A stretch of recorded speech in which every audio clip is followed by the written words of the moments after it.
সবাইকে শুভ দুপুর। আজকে দেখো সকালবেলা তো বাজার টাজার করে সারা দিনের মনে কাজ করেছি, কাজ করে আমি আমার লাঞ্চ কি বানিয়েছি সেটা তোমাদের সঙ্গে শেয়ার করব।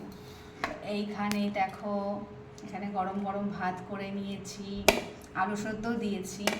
এখানে করেছি টমেটো পোড়া দিয়ে, এখানে টমেটো ধনেপাতা দিয়ে এখানে একটা চাটনি করেছি আমার বরের জন্য। আমার বর টমেটো পোড়া খেতে ভীষণ পছন্দ করে। আর এইখানে করেছি তোমার এই যে এখানে ইলিশ মাছের তেল তুলে নিয়েছি, এখানে একটা ইলিশ মাছ ভাজা, আর দেখো বেগুন ভাজা করেছি মামার জন্য, আর আমাদের জন্য একটু বেগুন ভাজা করেছি।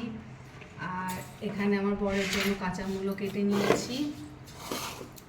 আর যেটা সব থেকে স্পেশাল হচ্ছে গিয়ে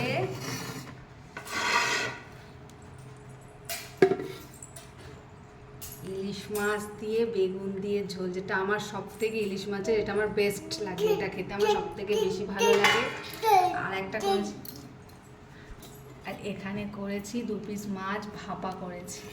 এটা এত কি সুন্দর ভাপার মধ্যে দেখো কি সুন্দর জল হয়েছে। আমি অল্প তেল দিয়েছিলাম, মানে পরিমাণ মতন তেল দিয়েছিলাম, দেখো কি সুন্দর হয়েছে। এটাও আমার খুব ভালো লাগে।